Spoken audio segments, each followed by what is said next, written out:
Hello and welcome to the Property Lifestyle Mastery Podcast. I'm Jackie Tomes, and on this show we are having open and honest conversations about building a property business that ultimately creates cash flow and freedom from those that have been there, done it and bought the t-shirt.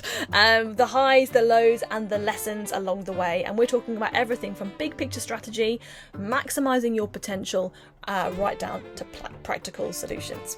And on this week's episode, it is myself and Dave, and we're exploring a concept called mental bankruptcy. We all know what financial bankruptcy is, but we actually think the mental bankruptcy is something that we should all be aware of, and understanding what that actually means and how it can really sabotage you if you don't have clarity on it. So, without further ado, here is myself and Dave.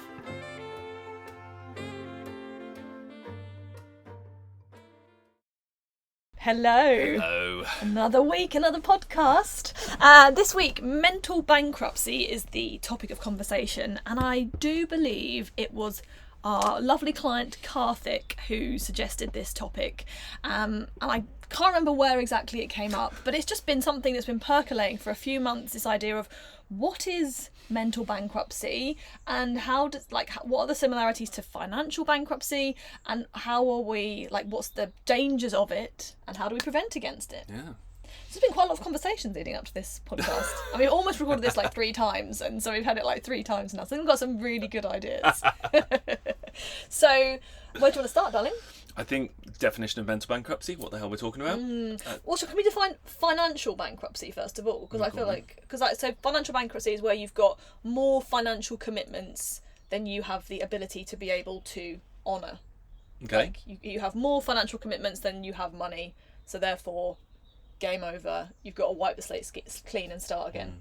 I guess those financial commitments come home to roost as well, don't they, in bankruptcy? It's the moment, bankruptcy is the moment at which they I want to say vest? Yeah, vest. I think of the word. Crystallise? Yeah, crystallise, sure. Crystallise into a moment where suddenly you have to honour them then. And that's it, you can't. Yes. And then it all goes wrong. Yeah. And I guess normally it's a cash flow situation, right? You don't have the money at that moment to honour those financial commitments.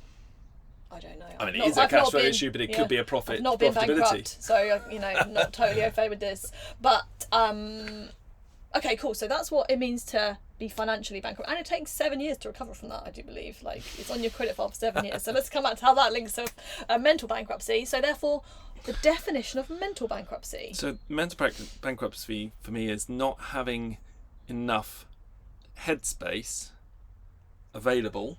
Enough of that capacity to be able to honour all of your external kind of planned commitments, or your commitments to other people, to your plans, and I guess again it's that. So it's a headspace is your asset, is your liquid asset, and your commitments, instead of financial commitments, are commitments of word and honouring your plans, honouring your word to yourself, your word to others.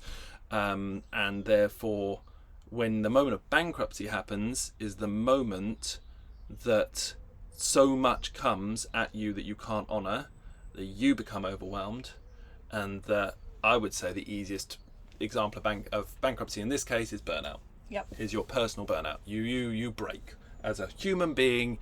You can't cope anymore, and you break. And burnout is basically that horrible moment where everything becomes so overwhelming that you just can't do anything. You can't lift a hand, you can't open the computer. So you're beyond honouring anything. And we were talking earlier about the analogy of likening it to a computer. So when you're working on your computer, you open up different tabs to work on different kind of things. If you have too many tabs open and too many applications open, ultimately your computer has a meltdown, and it can just totally freeze, it can crash, and the once most powerful machine is useless for a period of time. And so we were talking about how that is what, if we don't have a method of closing our metaphorical tabs in our own mind, that's ultimately what we're building up. We've got Google Chrome open, we've got 20 tabs open in Google Chrome, we've got Safari where we're doing something else, Teams is open, WhatsApp Business is open. 15 Excel spreadsheets. 16 it, oh my god, so stressful. And it's too much, and so therefore it's this combination of like these different things that we're working on that we're kind of simultaneously trying to keep going and keep moving forwards that are taking up a portion of our headspace. And if we don't have a method of dealing with that, everything crashes and then we can't honour the commitments, which is what you're saying. What I love about the computer analogy is we all know that moment where the computer slows down. It hasn't crashed yet, right? Because the full crash actually doesn't happen for most of us. We actually get back and we work it all out. But there's this period of time where things are just running slower. You're on Excel, it just seems to have Circle of Doom for a bit longer, or it's taking a long time every time you make a change, or whatever it is. Everything seems to be running a bit slower and is sluggish, and it's taking you longer to get anything done, right?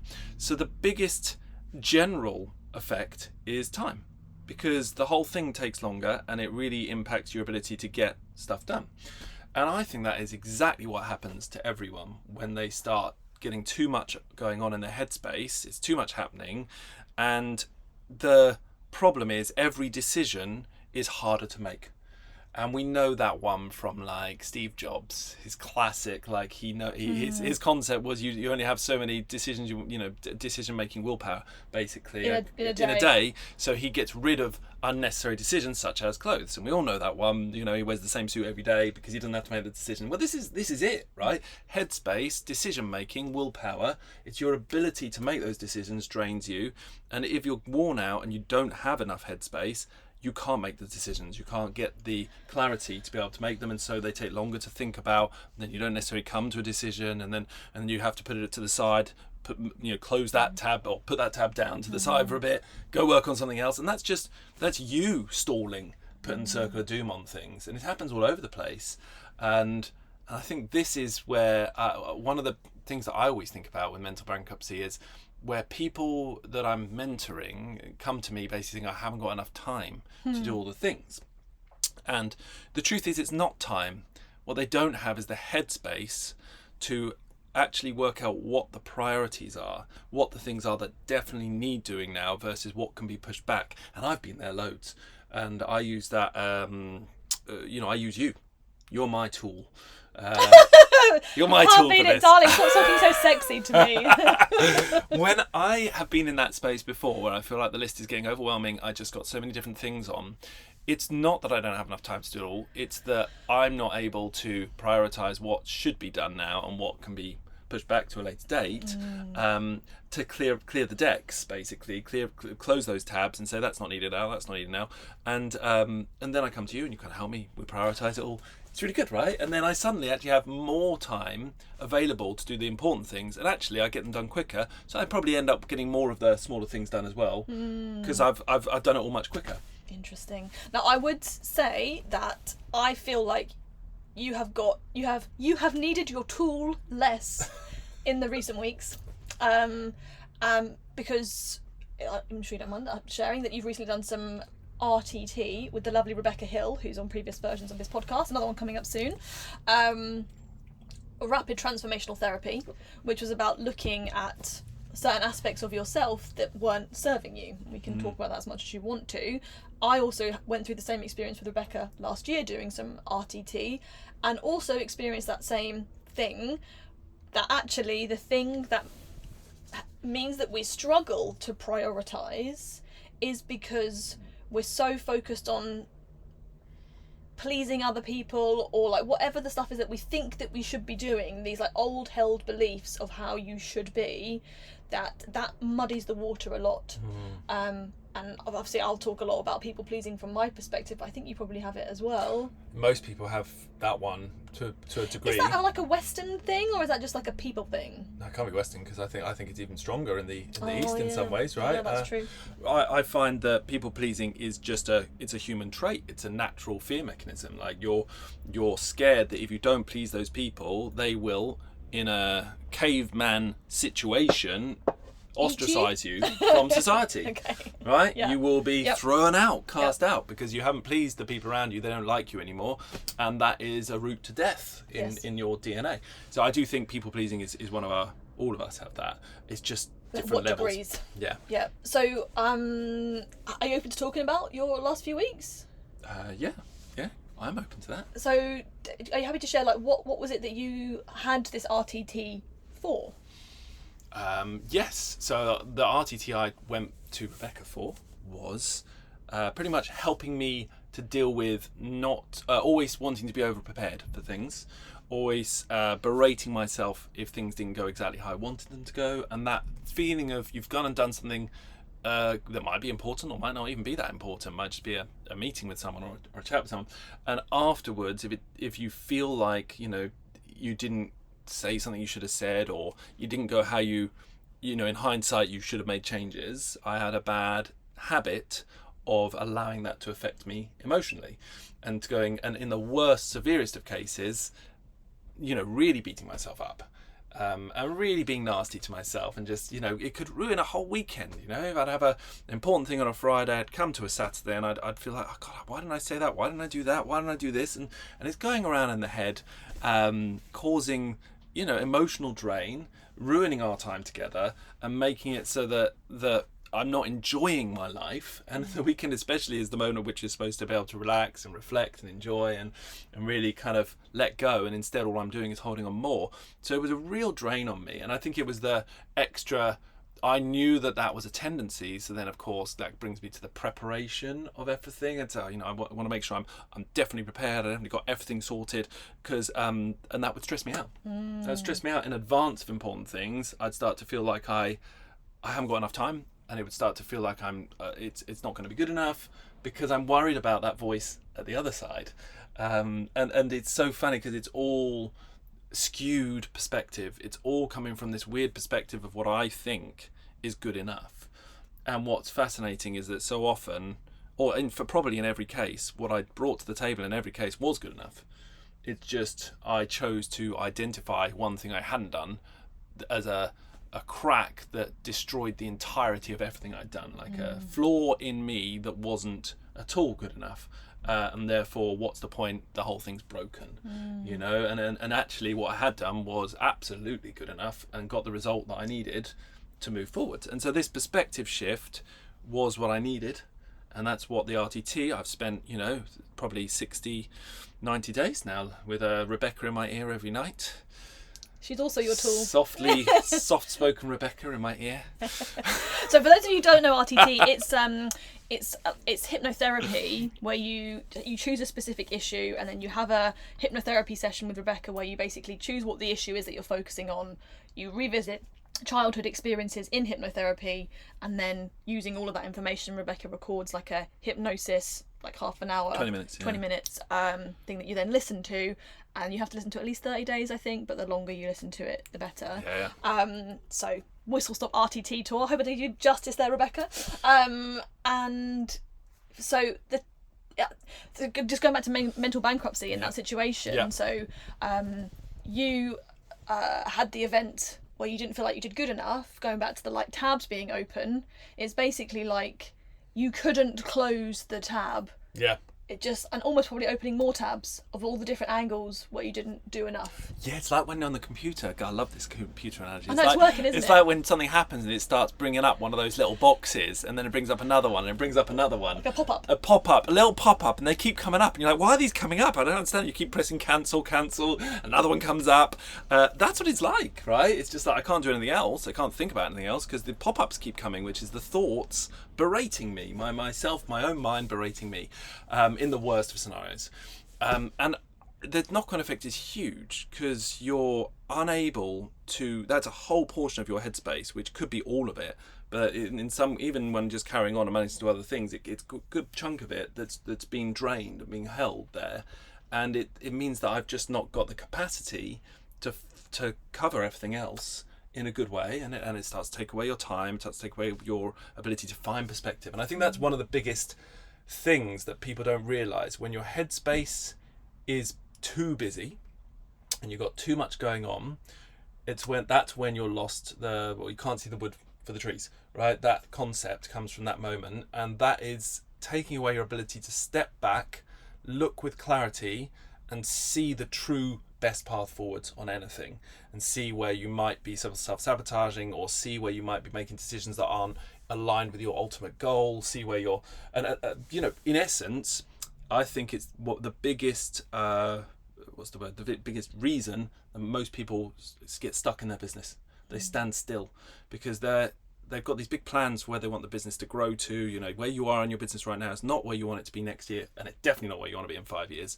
And where you want it to be in 5 years requires you to make the right decisions in this moment in time. And if you just keep not making decisions with that perspective in mind of well, is this decision, is this action right now gonna help me to get to that place I want to be in 5 years? A really simple example: you don't want to be operating your business, right? You don't want to be the one answering the phone calls to the tenants. You actually want someone else to do that, and you're sitting there thinking, in 2 years' time or 5 years' time, whatever, this is not going to be me. I'm at the moment doing it now, but it's definitely not going to be me. I'm going to have a team doing it for me. They're going to have processes. It's all going to be set up. I'm just going to be watching from the sidelines. That's a lovely visual, a lovely plan, a lovely goal, and totally achievable for anyone. But if you are not taking the right actions right now to build those processes, to start checking how you're what you're agreeing to in terms of your obligations to tenants, your obligations to new landlords, if you're a letting agent, whatever it might be, you are literally setting a road to being in exactly the same place. And most of the time people are, if they're towards mental bankruptcy, overwhelmed in the headspace, they cannot make the right decisions because you just carry on making the same decisions you've always made, which are the ones that keep you exactly where you are and where you have been in the past. And then your business stays stagnant. And in order to make good decisions, you need a clear head and good perspective, and otherwise you can't see the direction. So I guess the event, it was a tribunal hearing for one of our properties that really triggered you and led to you having this RTT, and you felt awful about it. You couldn't get perspective on it no matter how hard you tried. You've since done this work with Rebecca. Nothing has changed about how that really tribunal, what happened, but how do you feel about it now? What's your perspective on it at this moment? So perspective wise, in fact, I just kind of feel like it was it happened exactly how it was supposed to happen. It was the best I could do. I couldn't have done any better for it, and it doesn't really matter what the outcome was. Where I am now is that's all that matters. We're moving forwards. I've done that waypoint in my life has happened, and now there'll be another waypoint and then another one, and whatever, whether it was successful or not quite successful or not, that isn't actually the point. It's really helped me to kind of take away the obsession with like a specific result, and more focus on it's just more about bringing your best self to each moment. That best self being what it's all about, right? You just bring your best self, you do the best you can at that moment, and then you move on. And I think it's interesting because you have a lot more headspace at this moment than you did directly after that incident occurring. But that incident that occurred did not change. What changed is your perspective on that situation, which means you've probably not even got one tab open to do with that situation at this moment in time. So you have a lot more headspace. The only thing that changed was you. Yes. Like, you changed. And so therefore you've looked after your way of looking at the situation by changing your relationship with yourself, really. Yeah. And that's freed up space. I guess it's the very definition of why personal development is the key to success, right? Because the more you develop yourself, the more tools and ability you have at your disposal to get to the goals that you're setting for yourself. Because we are basically our own biggest barrier, and that's why we talk about all these things so much: the meditation, the reading books, and all of this stuff. It is just because we know that that's the way. Whatever you're doing is always, you are in your own way. And then we just have to manage ourselves also, because I think those personal development things are essential to ultimately getting better at this ability to close the tab, put it down. But for me, I also find it very just helpful to have more of logistics in place, and maybe I'm very structured in how I do things, but that structure gives me the freedom and open mind to make better decisions. purposefully, like to the computer analogy, I will never have too much open on my computer, because my computer is a reflection of me.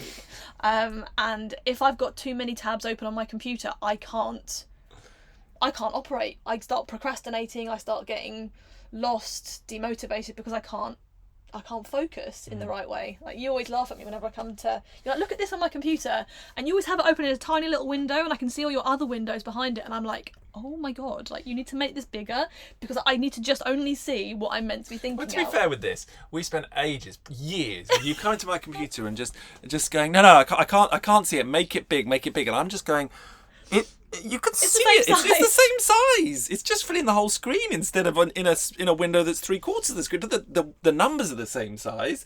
I was so confused for a very long time, because the words you used were, no, make it big. And I'm like, well, it's not bigger. Why am I doing this?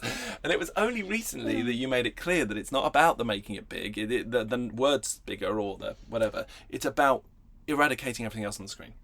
It's so they only see that one thing. That's what you needed. And then suddenly it clicked, and I was like, oh, of course, that makes sense now. And I've stopped being so belligerent about that. You've moved that belligerence onto other things.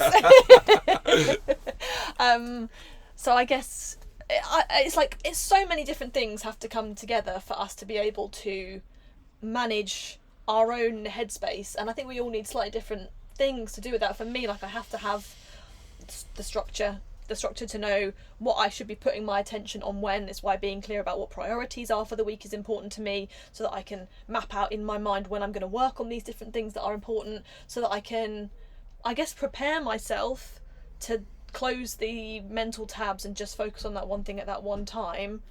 And if I don't maintain that, then I know that I'm going to struggle. Anything else that I do? Yeah.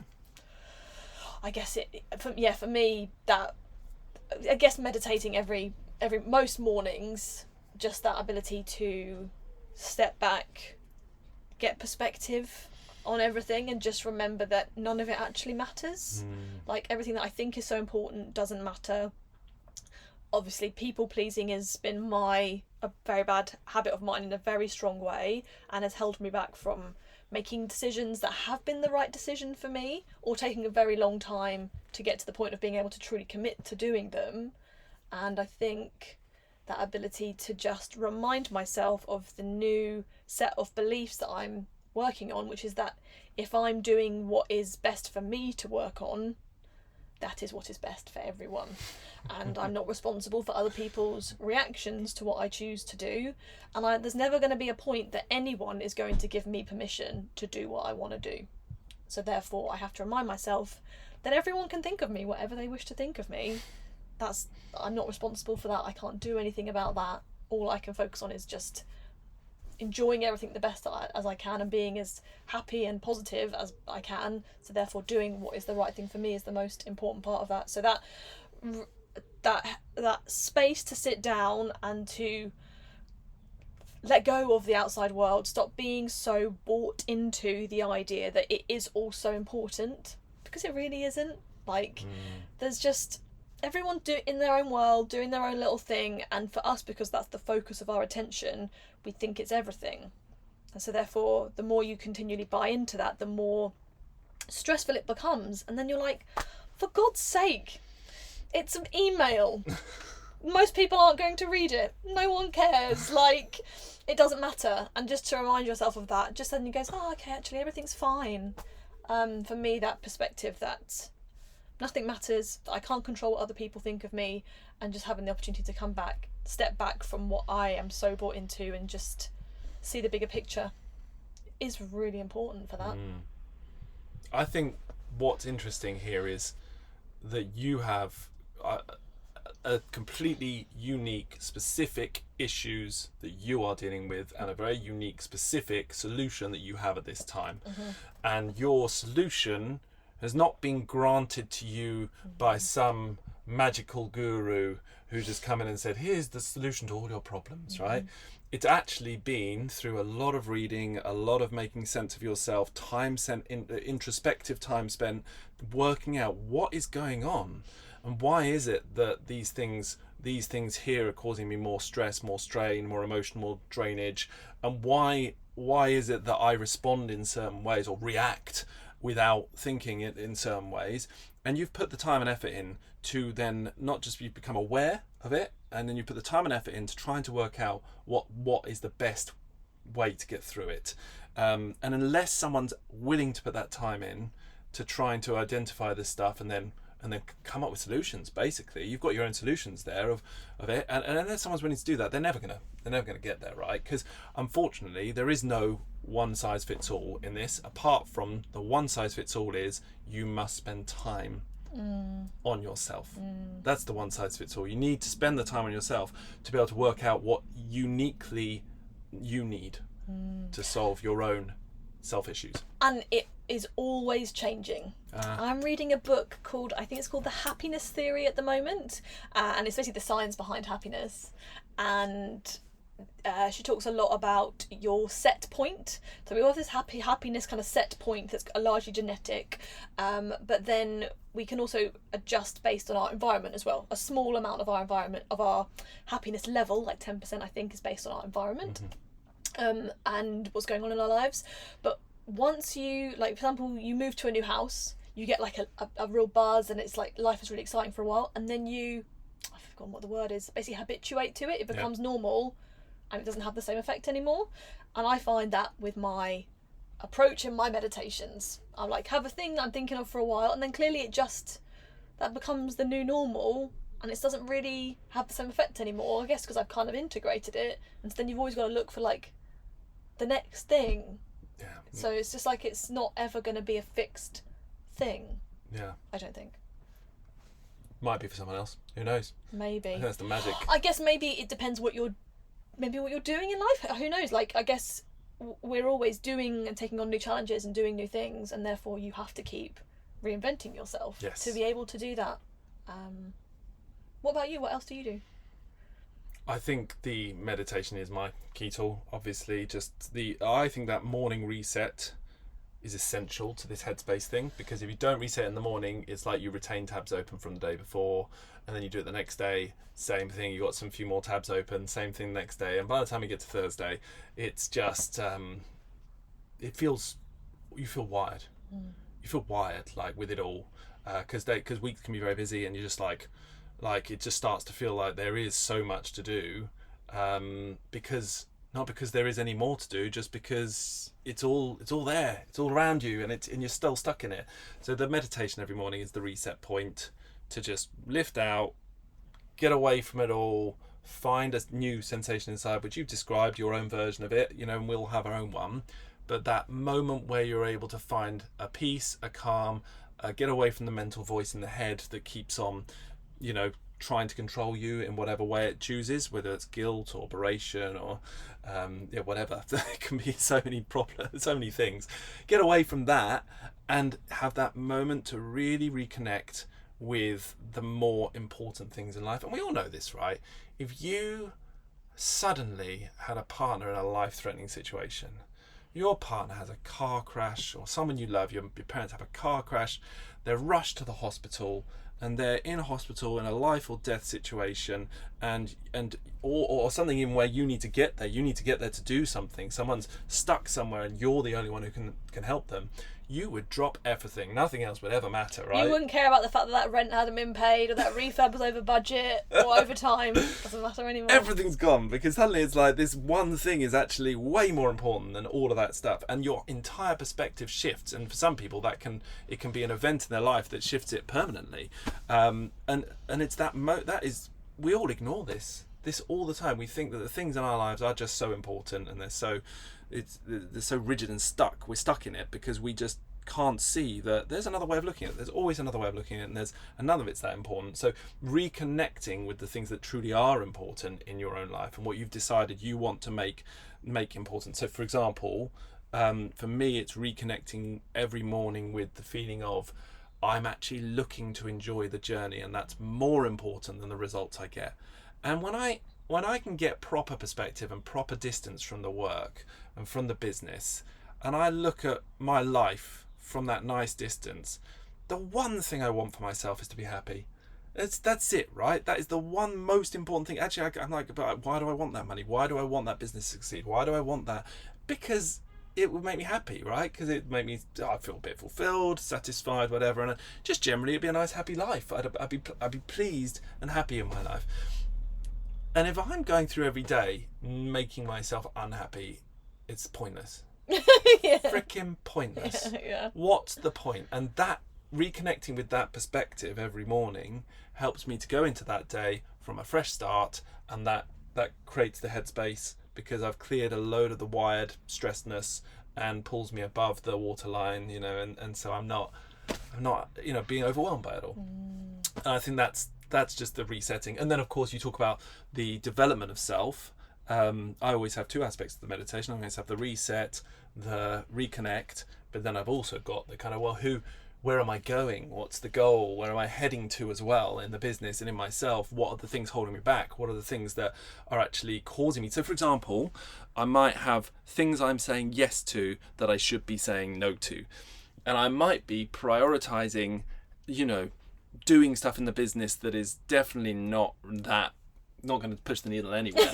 And why are you doing that? Well, that's the question of the meditation. I'm there going, okay, so I know I spent a lot of time answering those messages on WhatsApp or whatever.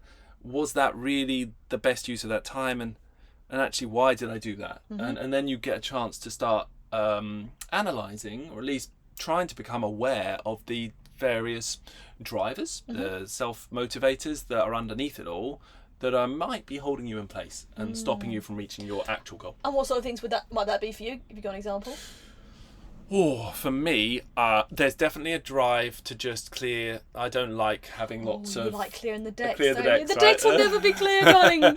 It's different for everyone, the clear the decks thing, but definitely when you mix for me there being lots of WhatsApps from various different people. So there's a little people pleasing in there, plus that feeling like that's going to be overwhelming and looking at all that. I'd rather go through and clear those than sit down and spend time creating a new process. Simple as. Yeah. So therefore I'm like, well, this morning I'm going to go and write that process up, and I'm going to get it launched with the team so that I don't have to do that work ever again. And then I sit down, and the first thing I do is go to my WhatsApps and start answering questions. You drive me crazy. I'm like, how are you ever going to get anything done?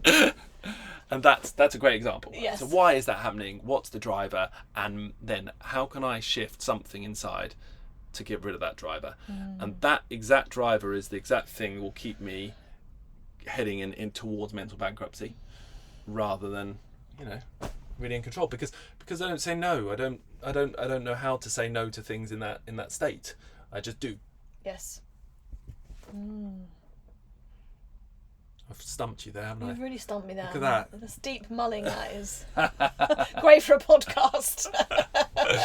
But I see it in our clients a lot, right? In our mentees, I think so often we're on a session and they are in it and I am outside of it. Yes. And when they're in it, they're giving all of these great, reasons. what they think are great rationales and reasons for stuff, and I'm out of it looking at those reasons going, that's a load of twaddle, a load of crap. And the hardest job is, how do I cut through that mind stuff that's going on in their head? How do I cut through it and get them to realise that that's not reality, it's not true? Because if I'm too soft in the approach, if I'm too subtle, then it's not going to cut through, and they're going to stay there. And so it's like, well, how hard do you need to be? How strong do you need to be to say, no, that's not right, don't do that? And I think in both of us in the past, I used to have way longer mentoring sessions with people, like 2 hours. And I realise now a lot of that's because I just let people just talk too much. And actually, the more you let people talk and reaffirm their position on something that isn't real, the more they buy into it. Yeah. So actually being able to just cut through quickly, and what that would have been rude in my perspective in the past, and I'm like, no, it's rude of me not to interrupt, because I'm giving them the time to buy further into the lie that is not true. So therefore, and I don't know what this has got to do with mental bankruptcy, I guess, because the fact is that that this is them in their own world. Yes. And they're in their own version of heading towards mental bankruptcy, because they just keep making decisions with them. And I guess therefore the perspective is that we all want to have to evolve more, is an openness to see that you're wrong. Because I think me and you argue a heck of a lot less than we used to. And if we do argue, it blows over quite quickly these days. And I think, and a large part of that is down to the fact that me and you are way more open to being wrong. Yeah. Or to seeing a different perspective than we used to. So therefore, if one of us is doing something that the other one of us sees is really not ultimately helping that person for the best good, we actually mostly take it on board and accept that that could be a more helpful reality to choose. Yes. And so therefore you don't resist, you don't fight it, you don't try and back up your why you did it, because actually you're right, okay, you're right, I am really upset about that, and it's not really helpful to be that upset, and if I accepted that that perspective was wrong and what you said is right, then actually everything's fine, and I don't need to stop, I can stop thinking about it and get rid of it. I think that willingness to accept that you're wrong, I think I covered this in another episode, is the most important balance point. Is you've got to have a strong belief system to drive you and create faith that you're doing the right thing so that you don't procrastinate. But at the same time, have to be completely open to other potential methods and completely open to the fact that what you're doing might be wrong. But without that, creating a sense of fear that then causes you to procrastinate. So, and I think that's a half balance to get, right? It's difficult. And this is what Dom and I came to on our podcast of the day. Just all about balance. That's basically it. Podcast done. It's about balance, because it's true. We do need the kind of extremes of both of it, but we've got to be able to seamlessly move between the two of them.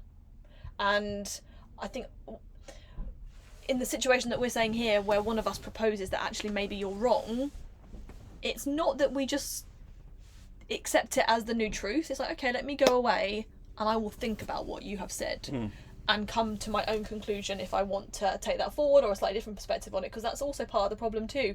We can't listen to what everyone else is saying all the time, because if you do that, you're just flipping and flopping all over the place all the time. But just being open to people saying stuff and then being able to walk away and reflect and choose what you want to take. And I think that has to be completed to the point that you make a new decision. One of the things I notice in the financial world is there's a lot of people who don't like numbers so much, and they don't like finances so much. It's one of the things we do. I bring a lot of value in Portfolio Cashflow Optimizer service that we run, because we actually, anyone who doesn't like numbers and doesn't really want to go there, at the very least they've got us there forcing them to get to an answer with their numbers, right? So we are there getting to those answers that they would never get to. Now, even though it's helpful for strategic decision making, great, but on the other side of the coin, it closes the tab. It means that instead of someone having some unknown financial situation that they're not sure about, example, case in point, do I have enough cash at the moment for all the various different refurbs going on, whatever that might be, or have I actually got enough money in the next year to come out of my business to cover my personal overheads? You know, these are simple but very complex questions to get to the bottom of. Yes. But the actual question itself is a simple one that we all need to know the answer to. If you've got the question in mind and you're like, well, I'm not sure, and I'll just kind of hope that it's enough or whatever, and it's there as just a big unknown, it will keep cycling. It will keep coming back. It will keep haunting you, and most important, filling up your mental headspace. And it detracts from your ability to actually get on with life and run your business and make other decisions. So one of the biggest things we can do is to just you get the work done, you fill out the numbers, and you don't just fill them out and go, oh, maybe. You get it to the point where you're like, yes, based on all of the things I know now, this is what I'm going to do. Yes. Close the tab. Done. And I'm not going to touch that again until there's a major shift that affects it, such as a massive financial change, or I double check it in 3 months' time and make sure it's going as I expected. Done. So you're able to just put it to the side, then your headspace is cleared again to get on with stuff. So whatever you're doing, and that's financial version, but it could be a decision in the business, a model change, a pivot, a shiny penny you're considering, whatever it is, you've just got to get through the process, see if it's right or wrong, make the decision, and then we can get on with it.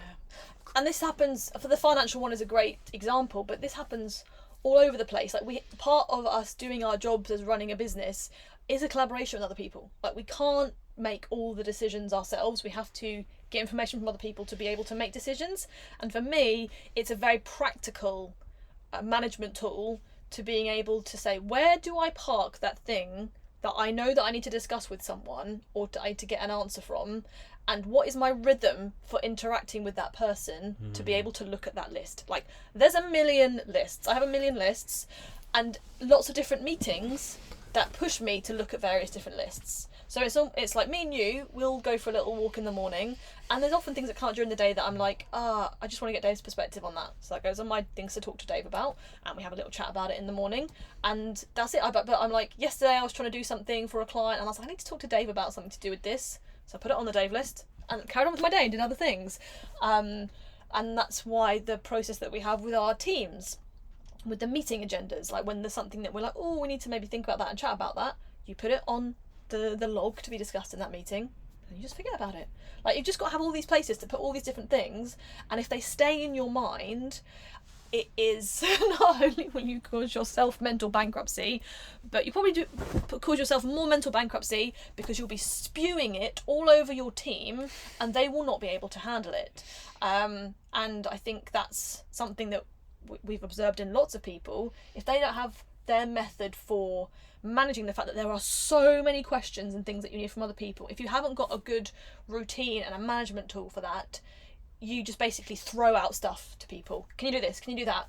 And you overwhelm them. Yeah. And then you're more likely to remain more overwhelmed because people don't want to work with people who work like that. So therefore they're more likely to not want to carry on working with you. So this is what I'm getting from this is mental bankruptcy. There's a lot of personal development that is required to really overcome it, but also a discipline and a structure. Yes. Oh, unless you want to keep life really simple and just be a monk. I think you don't need too much structure there, and you can keep the structure really minimal then. The more complex the business, the bigger it grows, the more you have, the more structure you have to put in place, the more discipline you need to be able to really compartmentalize everything so that you don't fill your headspace with it at all times. So is there anything else that we wanted to cover? I feel so there was one other example that we were talking about. Have we covered enough on the people pleasing side? Like, for people who are quite resilient, who can just keep doing a lot of things, and then they can go quite a long way promising quite a lot of stuff to a lot of people and letting lots of people down a little bit. And then, but if too many things go wrong, I'm not explaining myself very well here, at the same time, it can all come together to mean that someone really falls off a cliff. We had a builder who did this last year, being very capable up until a certain point, but promising a lot of stuff to a lot of people, overcommitting what he could really do, and then suddenly a few things go wrong for him from a health perspective, and everything falls apart. I'd argue the health perspective was actually because he overcommitted himself. He manifested these things. What's your perspective on that? I feel like this is the one of the biggest things that we all do, which is what you were saying earlier, in what you've realised how you're working on yourself at the moment, is that we put other people's needs, wants, desires, requirements over our own. And as soon as you do that as a standard model, because it's a nice way to be, as soon as you do that as your standard model, you are always going to hold yourself in a fairly static place, because if you've got plans and goals to achieve something, get somewhere, but you're saying yes to everyone you're working with, you just can't do it all. It's so simple, and yet so therefore you prioritize them over you, right? And I feel like that everyone does this to a degree, and I'm just as liable for it as you. But it's the end result is you can't move your business forward. You can't get the stuff you want in place because you're always looking after someone else over and above your stuff, and all your plans and goals, you just never really get there. Do you know what I think happens a lot is that people can build the business like this. They can grow, but they can't build their life and get what they want out of the business. Interesting. So I do see a lot of growing businesses that are very busy, and the problem is unless you prioritize the right things in the business, it stays chaotic. It doesn't have the right stuff in place because you've got to prioritize those. But actually all you're doing is looking after the clients, looking after the people who are paying you the money, and just saying yes to too many things to try and get more money, and you end up at a place where the business is bigger. Hey presto, that was part of the dream, that was part of the vision, but you're definitely not getting what you want out of it. And in fact, you're in a really bad place in most places. If you're it's pretty overwhelming, chaotic and scary, and actually some people get to the point where they just walk away from it. I just can't cope anymore, I'm done. Yep. And that's the worst scenario. And I think one of the biggest reasons, apart from the people pleasing, alongside that is the scope creep. Right? And that's partly like shiny penny can cause that, or people pleasing. So many different things can cause this. But if you start out with an ambition to create one thing, and then the next thing that happens is someone requests something from you, and you go, oh, I can probably do that as well. Yeah, I'll do that. And then someone else requests something else. You know, oh yeah, no, I can do that for you as well. And you slowly expand what you're actually offering. You've basically created this massive unwieldy beast that you can't really deliver on, and then no one's happy. Whereas if you were to have just said, no, we can't do that, which is hard to do if you're a people pleaser. It's hard to do because you're thinking, I want to take their money. Hard to do because actually it was a really nice idea that the whole business could do that. It's almost part of your vision. It's like, yeah, I'd love to be able, the business to be able to do that. So many different reasons it's hard to do, but by saying, yes, I'll do that and making it happen, you've just laid the foundations for not being able to deliver in the future, and not having the life you want, and the business not getting where you want it. Which therefore it will lead you to become disillusioned, unsatisfied, overwhelmed, and mentally bankrupt. Yeah. So the scope creep is a massive one, and I think having strength in your core offering and saying that is what we do, and we do not do other things, and people are willing to pay us money for this, so therefore we will stick with that. Because if we stick with the one singular offering, or it doesn't have to be just one thing, it can be something, but keep the scope defined and tight, you are now able to deliver something really well, because you just keep improving on that one thing over and over again, and that's the focus point, right? And that also is ultimately going to help way more people, because if it's really focused in scope, it's not going to be constantly requiring you, because you're going to be able to bring other people in, which means it's going to be able to become a much bigger thing, which can do much more greatness. I think scope creep has been a big issue for both of us in very different ways. Definitely. But I do see the more we deal with that within ourselves, well, the more excited that I get. The more of the vision I can see to something, a next level amazing happening. And it being more fun. So what's your key takeaway for people off the back of this conversation today? As always, awareness is the most important thing, and then second the most important thing is then taking action off the back of that. So awareness that this is a thing playing out in your life, and that you are in some way making yourself a degree towards mental bankruptcy, and that is going to be influencing everything, all of your results. And that, so as soon as you become aware of that, hopefully off the back of listening to this, and that it's not necessarily the thing you think is wrong isn't necessarily the thing you think it is, because actually if you were clear a headspace and you cleared the decks, you might actually, or everything you thought was the tough thing that's causing you problems is not actually it, it's something else. So just getting aware, getting clarity on that, and spending the time to soul search it, to really dive into it, and have some willpower and diligence to make change. And that's the route to not just clearing the decks and having a clearer headspace, happier life, quicker decision making, more efficient business growth. It's actually the full route to your business, getting you the quickest route to where you want your business to be in the long run.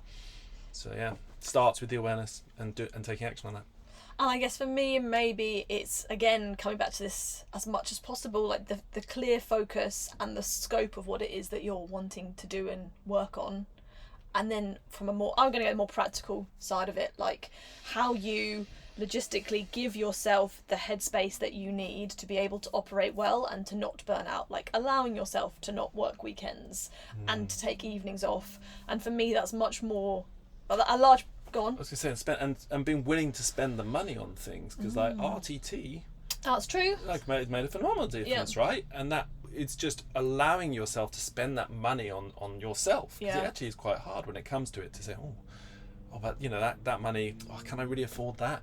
I mean, can you afford not to? Like when it comes to yourself, you can't really, and it's actually in the grand scheme of things, it's going to make such a difference. So allowing yourself not just to have weekends, but also to spend money on things that are going to help you, and also to let to accept that you're not going to get money because you're going to say no to stuff in some situations, and that's also part of caring for yourself and the bigger picture. So yeah, for me, it's much the practical side of creating that space is totally fundamental. How you manage your notifications, when you check your emails, what regular meetings you have and when, where you talk to different people about different things, and that diligence to have that consistent rhythm around clarity on priorities is fundamental. So, in summary, look after yourself and make sure you've got a good process in place to manage yourself and the various human weaknesses that we have so that you can avoid mental bankruptcy. Another week, another episode goes by. I hope you really enjoyed this one. If you are enjoying the Property Lifestyle Mastery podcast, please do subscribe so that you get alerted every time we release a new episode, which is each Friday. And please share it with a friend if you think there's someone else who could benefit from hearing these conversations and being a fly on the wall for these deep topics that we go into. We'll be back same time next week for another episode, but for now, have a fantastic week ahead.